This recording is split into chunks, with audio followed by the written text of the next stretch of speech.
Hi, I'm Chris Martirano here with American Music and Sound and our great friends at Kraft Music. I'm going to be showing you the Studiologic SL88 Grand, a very cool 4-zone controller. Make sure you check out Kraft for the great bundles they put together.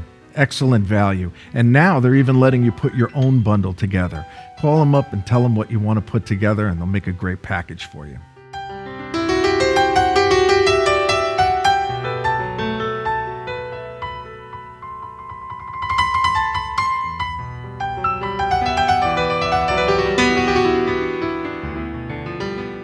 The Studiologic SL88 Grand features a wooden action with a simulated ivory key top. It feels awesome, and it's using graduated hammers to simulate an acoustic piano weight. The instrument plays beautifully. I have it connected today to some plugins, and we're going to go through the features and see what kind of controls you can map and what kind of versatility the instrument offers.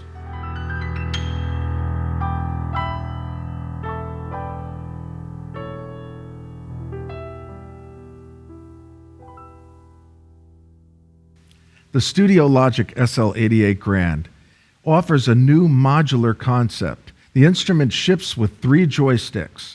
The one far to my left is spring-loaded in the X and Y positions. The middle one is spring-loaded only in the X position, not in the Y. And the third joystick isn't spring-loaded at all.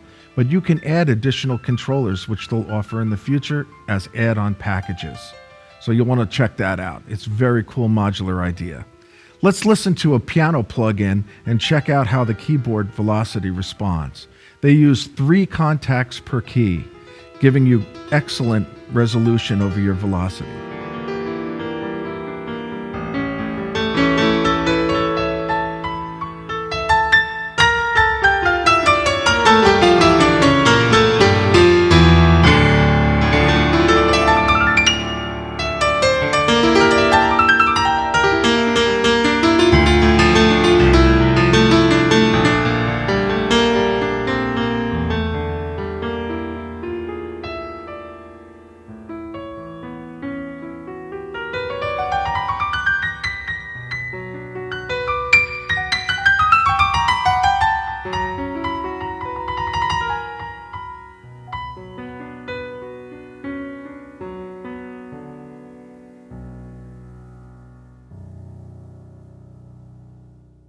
You were just listening to Synthagy's Ivory, American Concert D, featuring 18 dynamic velocity levels.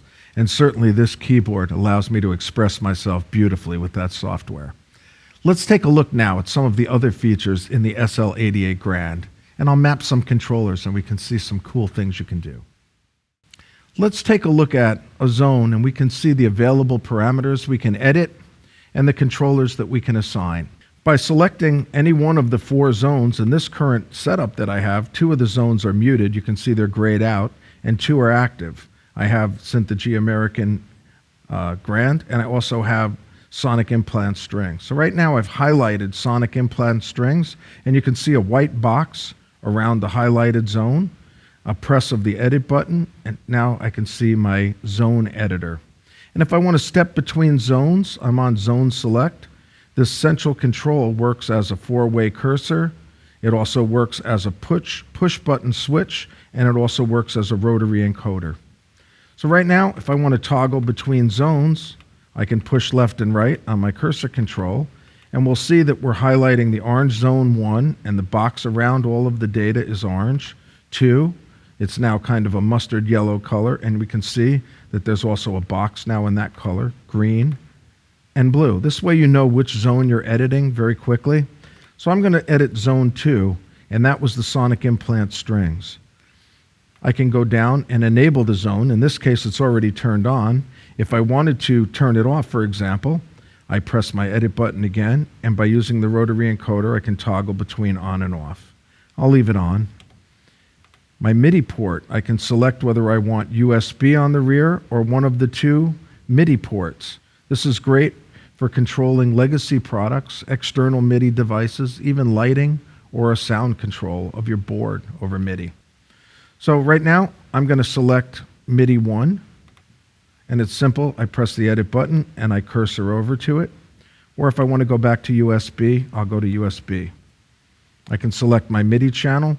The editing works the same way. You select a parameter, you hit the edit button, and you make an adjustment, and then you exit the editor. I can change my program, MSB or LSBs if I'm sending particular control data, volume. Each zone has its own ability to adjust volume, even in the performance mode when we're looking at the main screen. I'll show that a little bit later. We have key range. And again, if I press my edit button, I can see all 4 zones are displayed, and I can see the keyboard ranges. Let's say I want to adjust the lower keyboard range. I select low key, turning my encoder. I can see in the graphic display that the color is moving over and I'm being replaced with a gray field showing me where the split is, along with the data in the display. If I want to adjust the upper, I just select it, and now I've made a layer that only goes from C4 to D6. We'll go back now, and if I want to change my velocity range, I can decide maybe I want the sound only to come in when I hit the keyboard at a very high velocity, or I want it likewise to shut off at a very high velocity. This is useful if you're doing stabs on brass that you only want to come in when you hit hard, or if you're making a dual zone bass and you want the slap to come in when you hit really hard. Then you have your velocity curves, and the user can actually create their own in an editor, which we'll take a look at also later. The editor allows the user to make all kinds of velocity maps. Right now, you're offered 3, hard, soft, and normal. And these are very, very useful for almost all the plugins. I've found that I really didn't need to make anything custom, that these 3 curves generally work perfectly. If I then look down, I have aftertouch. I can turn on or off. A very cool thing on an 88-note weighted action with hammer weight is to have aftertouch. I'm really glad they included that. You then have octave transpose and regular semitone transpose, and now it's where you come into your assignments for your controllers. Essentially, you've got 2 foot switch inputs on the back, a continuous pedal input on the back, and then a 4th pedal input which will accept the triple pedal lyre made by also Studiologic or Fritar in this case. And you can plug that in, a single jack with tip ring sleeve, and have 3 pedal control that you can assign, which is very cool. You then have your XY controllers. Again, the first joystick is spring-loaded, left and right, and up and down, so the X and Y axis are both spring-loaded. And you can see right now they're both assigned to pitch bend. I then have the second joystick, which is not spring-loaded in the Y axis, but it is on the X. And right now, I have that assigned to modulation, or CC1. And then as I step down, my third joystick is not assigned in this setup. And I can name the instrument, which is very nice, with a very nice naming screen where we can change letters either with the cursor control, or we can actually go down to a keyboard and then push down to get that letter. And I named the sound actually Seagull Guitar as well. So let's go back and we'll look at a couple of modifications I've made, especially on this one. This is an Arturia CS80 on the 4th zone. And on my screen on my computer, you would see, if I hit edit and go down, that I have assigned the joysticks to do things like pitch bend. In fact, I'll solo it out and we can hear it.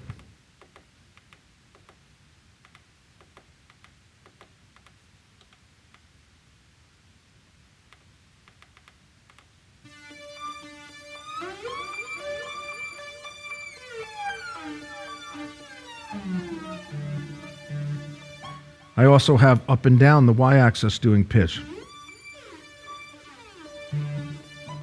And then I have aftertouch being assigned to the second joystick.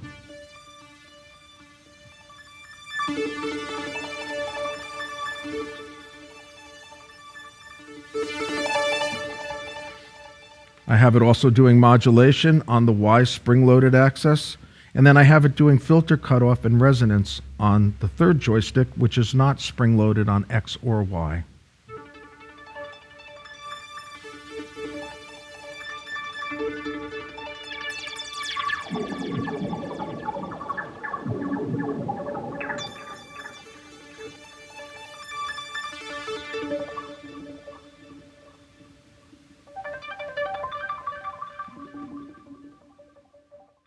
Studiologic has promised to add more physical controls and a modular design, so you'll want to stay tuned and keep checking in with Kraft and see when those are available.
One very nice feature they added was this concept of a group list. I think of it as a set list.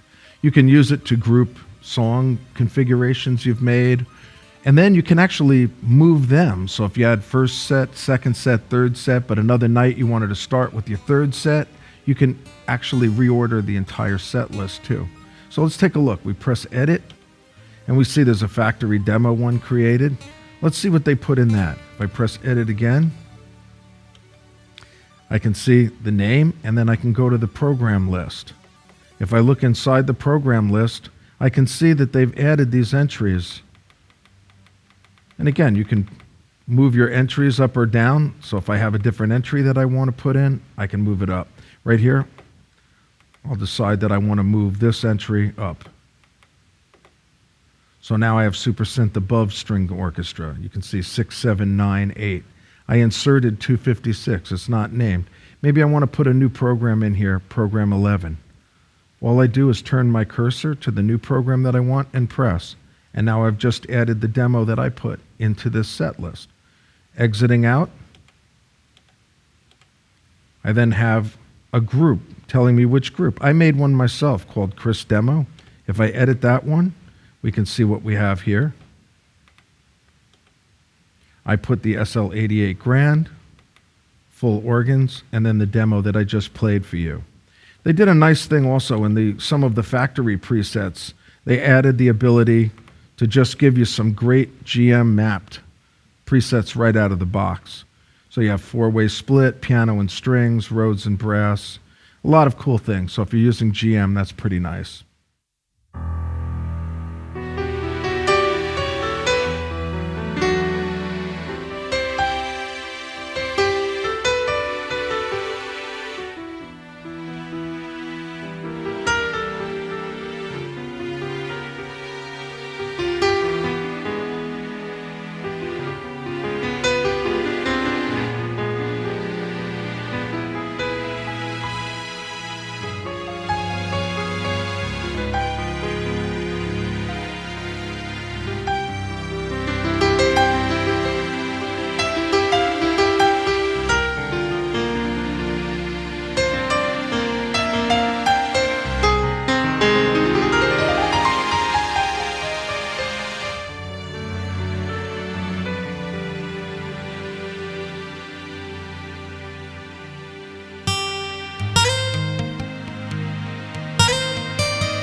There's also a very cool editor for your PC or your Mac for the SL88 Grand. On the screen right now, we're looking at the 4 individual zones, and we have all the parameters we discussed earlier per zone, things like transpose or octave shift, or assignments for your controllers, for your joysticks and your pedals. If you double-click on a program's name, You'll come up with an individual screen that allows you to a little bit of a different look at the same abilities, and you can set all of these parameters very easily. It makes things very simple. I like this idea of using an editor, and then your instrument, of course, has been updated with the edits that you made. You don't need to take the computer or the editor with you if you're using it to control other gear, such as MIDI devices. If we look at Organize, this is a way to group our sounds again, or our controller settings, like we did earlier in the local machine, called the groups, and here they're listed under setups. We can drag them and organize them as we want. The user can also create these touch maps. This is a very, very powerful feature because should one of the normal defaults not work for your plugin, and it might need a lot more customizing, you can do it right in your controller, right in the editor, download them, and they stay in the instrument. So as you step through looking then later on for velocity maps, you can actually pick the user ones that you've created, and you can give them a name so you know which ones they are. That's very cool. You then have your global settings where you would pick which port is communicating with the computer for the editor. And you also have things like key balance, where you can balance the black and white keys. In fact, in this case, they show you key balance here, and we can adjust where they're weighted. This really is an individual taste thing. You might find that for some reason you play harder when you're playing black keys, or when you're playing scales, the black keys jump out. So this allows you to tailor that completely. And they give you a nice MIDI meter here, so you can kind of look at your velocity coming off the keyboard and see, am I getting 227? Very, very cool stuff.